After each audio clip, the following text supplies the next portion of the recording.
Tervist, minu nimi on Romet ja ma töötan matkasuvilates tehnilise toe ja varuosa spetsialistina.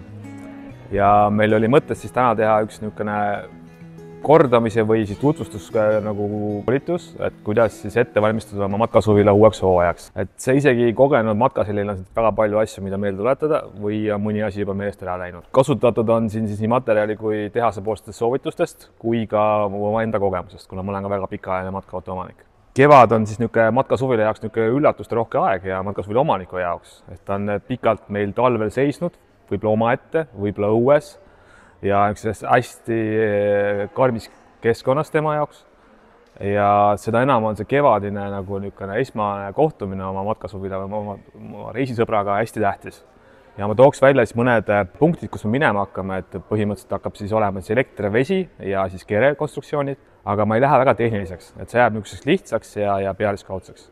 Esimene asi, millest võiks alustada, on see väline puhastamine, et just talvel, eriti kui ta seisab kusagil puude all, päris kõvasti jääb sinna igasuguseid asju kinni ja alustame pesemist näiteks katusest. Katus on nüüd koht, mida peaks kindlasti korda aastas pesema. Et just, et säilitada see ilus puhas välimus ülevalt vaadates ja pluss ka see, et sinna ikkagi kui regulaarselt seda iga aastat ei tehta, siis seda ei olegi võimalik enam puhtaks saada. Nagu kõiki välispindade puhastamise puhul matkasuvilate üles peab tähelepanu pöörama, et me ei kasutaks liiga tugevaid keemiaid. Et väga palju on meil liimliiteid ja butüültihendusaineid, mis ei kannata tugevaid leotusvahendeid ja ei kannata ka tugevaid näiteks pigieemaldusvahendeid. Et kui üldse pigieemaldusvahendit oma autoelamu juures kasutada, siis seda võimalikult vähe teha. Täpselt siis, kui on tekkinud see suurem kogus, mis on vaja eemaldada või on olnud koht, kus te olete läbi sõitnud ja tõesti on pritsinud täis. Aga kindlasti ei ole soovitada seda väga tihti teha. Et nii nagu me oma sõiduautode puhul oleme harjunud, et me seal kaitsev lakikiht on peal ja võime seda pigiainet panna nii palju, kui tahame ja midagi ei juhtu sellest, siis matkaautod ikkagi ei ole nagu nii sõbralikud selle pigiaine suhtes. Ja see on just nende liimide ja tihendusainete pärast. Et kui isegi kasutada, siis kindlasti mitte minna aknajoonest ülespoole. Et klaasid on akrüülist ja nad ei pruugi enamus keemiatele isegi vastu pidada, võivad ka tuhmiks minna. Teine tähtis osa, mida ma ise ikka iga aastalt kasutan, on sisepuhastus. Et sisepuhastuses on kuna me tihti jätame auto ikkagi mitte planeeritud sügise seisma, me ei tea, millal see kuupäev on ja seal jääb, ta on puhas meil, aga ta ei ole piinlikult puhas. Piinliku puhastab seda, et me käimegi kõikides nendes istmealustes kastides ja kappides juba sellepärast, et kevadpuhastuse käigus meil on võimalik tutvuda. On seal kahjurid teinud midagi liiga, on kusagilt sattunud näiteks vesi meie sisemusse ja kõige lihtsam ongi seda teha läbi sisepuhastuse. Et ma isegi olen avastanud nii klientide kui ka oma autode juures ka üllatusi teinekord just selle sügava sisepuhastuse käigus, kus ma võtangi selle tolmu ära kusagilt kasti põhjadest ja siis vaatan, et siin on midagi natuke korrast ära. Ja nagu viimane punkt ütlebki, see niiskuskahjustuste tuvastamine ongi see, kus me tavaliselt avastame koristuse käigus selle. Et kui meil kapid on asju täis, ega me sinna kapi tagumist nurka ei näe, kus see kahjustus tekkinud on. Et siis välispesul tähtis, et mitte liiga tugevaid keemiaid kasutada. Kui nüüd ei tea, et kas teie seal näiteks kohalikus autopoes või kusagil autopesu müüvas ettevõttes keemia või leotusvahend on liiga tugeva toimega, siis meil on ka Reimo kataloogis väga suur valik neid spetsiaalselt karavannide jaoks sobilikke puhastusvahendeid, mis ei kahjusta kindlasti pindasid. Mööbli tekstiilipuhastus vastavalt vajadusele ja külmik on koht, mida võiks vaadata. Et külmiku puhul ka, et kui me olemegi jätnud isegi tuuletusrežiimi, äkki kogemata keegi lööb ukse kinni ja siis ta läheb seest hallitama.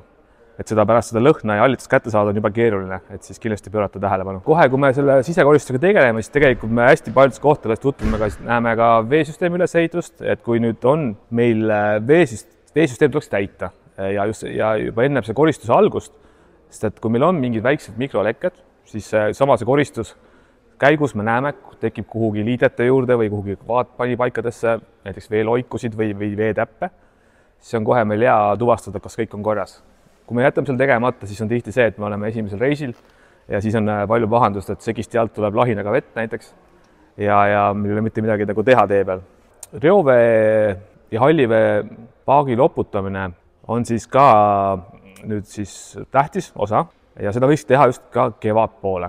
Sest et kui see suvisel soojal ajal läheb see elu käima seal hallivee paagis ja see lõhn tuleb sisemusse, siis seda tegelikult on hea juba hakata kontrolli all hoidma kevadel, et me kasutame vastavaid puhastuskeemiaid, on selleks Duo Tank Cleaner, millega puhastada B-paak enne hooaja algust ja hooaja sees samuti.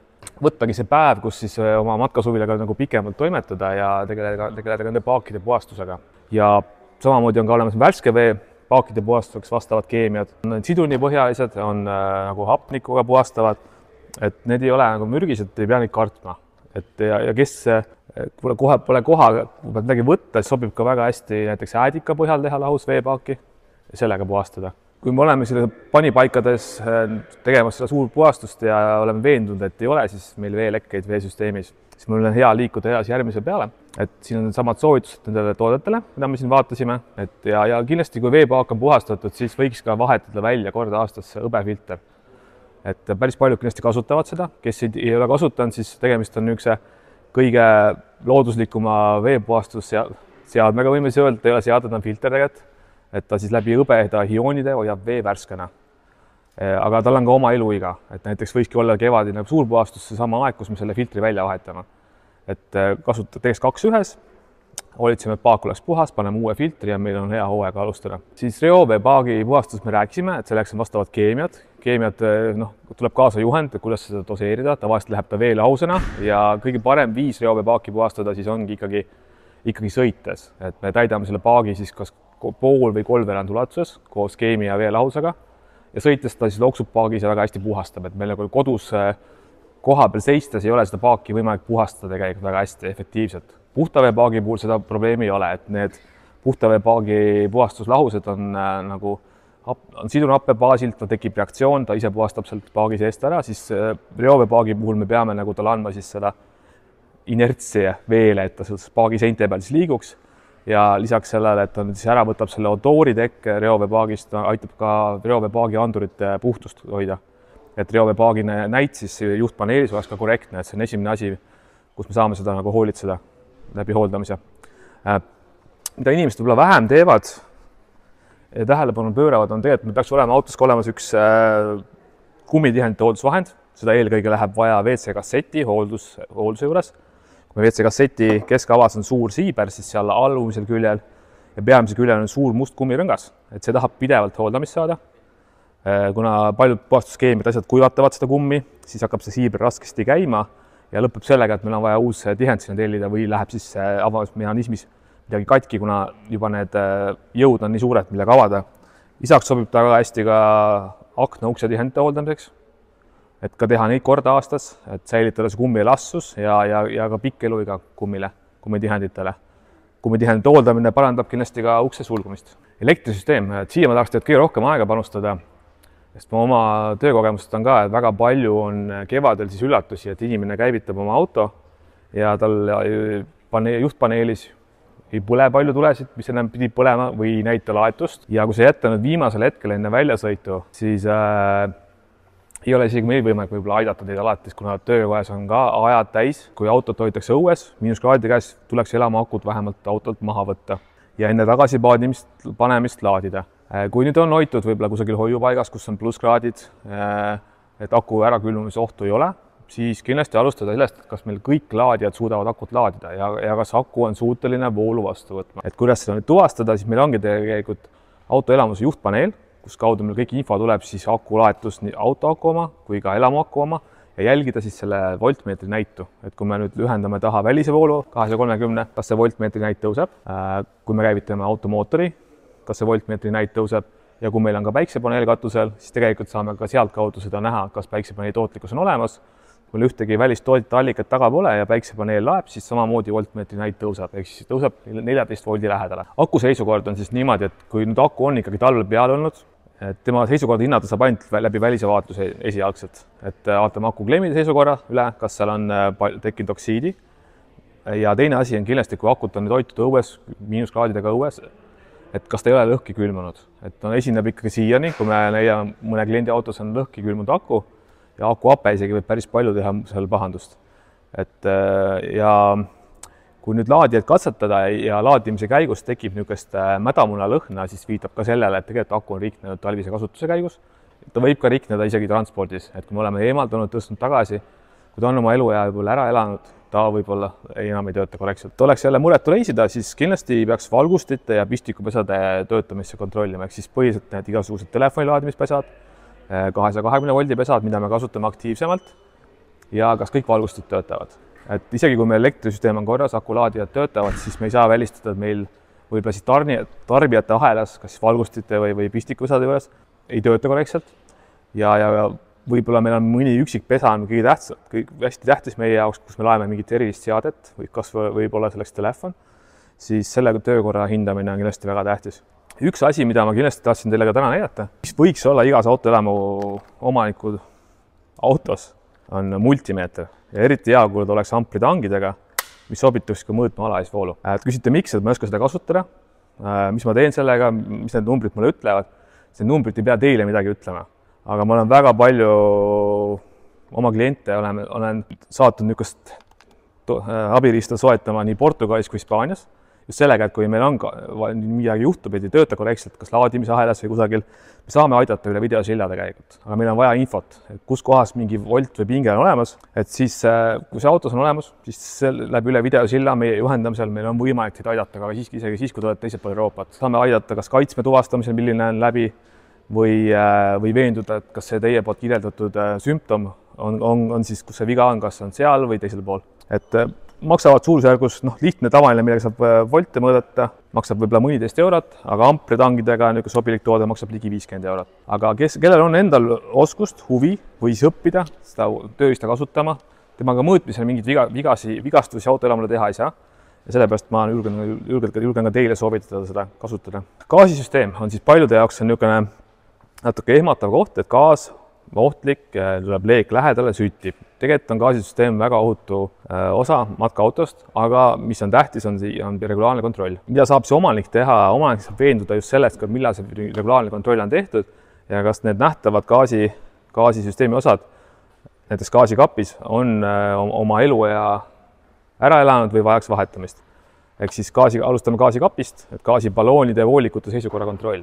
Gaasibaloonide puhul me võib-olla nii palju ei keskendu sellele, kuna me pidevalt vahetame neid ja selle gaasibaloonide ohutusest vastutab ikkagi siis gaasivahetuspunkt, kes siis oma baloone väljastab. Aga mida saame meie teha, et esimene asi, mis me gaasibalooni külge ühendame, on gaasivoolikud ja nende oranži värvi gaasivoolikutel on ka peale märgitud parim enne kuupäev. Ehk siis nende tootmisaasta on märgitud peale ja mõnel tootjal on ka leibeldatud sinna sildiga pandud ka soovituslik kasutusiga. Et see on siis alates 5 aastast võiks hakata gaasivoolikut vahetama ja mitte kasutada kindlasti kauem kui 10 aastat. Nad muutuvad hapraks, valsitud kohad võivad hakata järgi andma ja ebameeldiv on, kui see juhtub kusagil reisil, et parem on see juba siis iga-aastase gaasikontrolli käigus ära vahetada. Mida saab klient veel teha, on siis gaasiseadmete tööd testida, ehk siis käivitame kõik oma gaasiseadmed.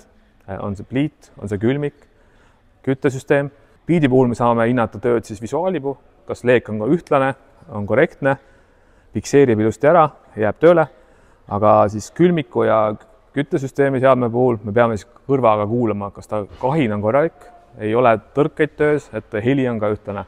Igasugune ebaühtlane põlemine viitab ikkagi võimalikule kas gaasiseadme töö veale või siis gaasisüsteemi rõhulangusele. Iga-aastaselt järjest rohkem pööratakse nüüd tähelepanu ka Eestis, on gaasisüsteemi lekketesti teostamine.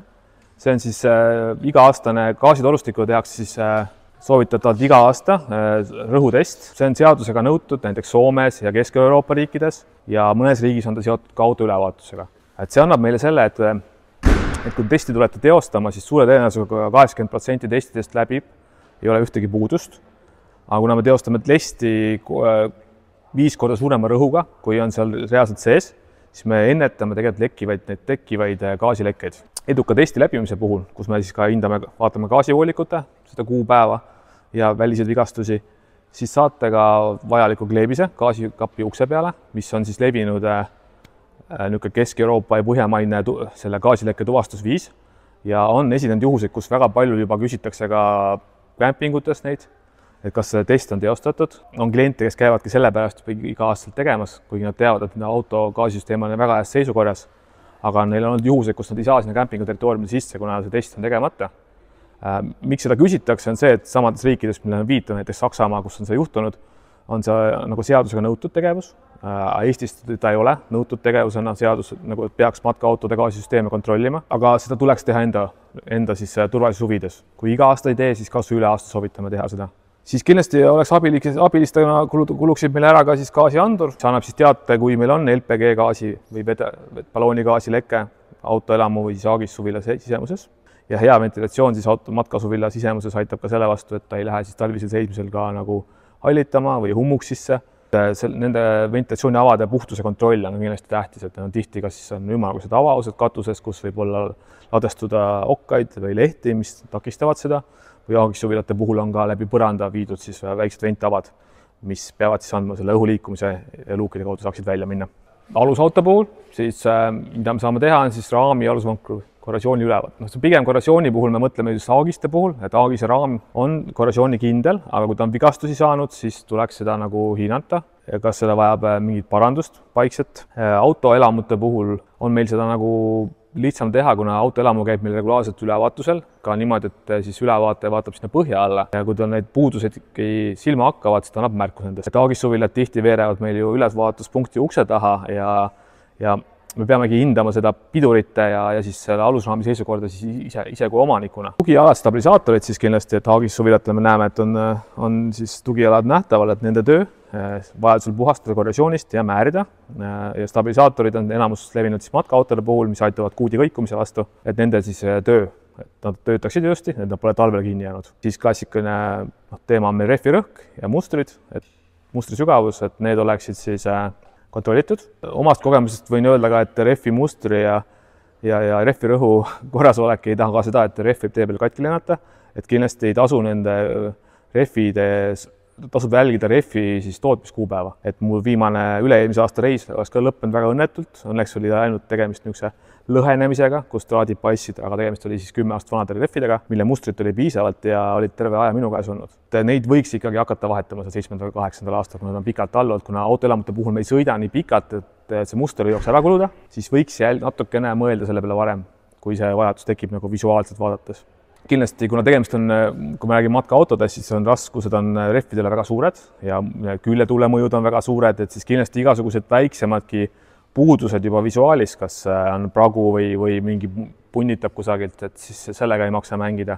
Kui sõiduautole võib-olla on olnud, et ei juhtu midagi, et natuke võib-olla viskab, siis matkaauto puhul ikkagi jõud rehvidele on ikka nii metsikud, eriti veoautod vastu sõidavad või küljetuulega, et see kipub seda rehvi väga suurde stressi panema kohe. Mootoriõli, kui on autoelamu omanik, siis kindlasti korda aastas tuleks õli vahetada mootoris. Vahet ei ole, kas see läbisõit on 2000 või 20 000. Vahetusvälbad on tänapäeva autol väga suured, et siin, kui nad on ikkagi nagu kaubiku baasil, siis ütleme, et Fiat Ducato annab ka vahetusvälba 48 000 kilomeetrit.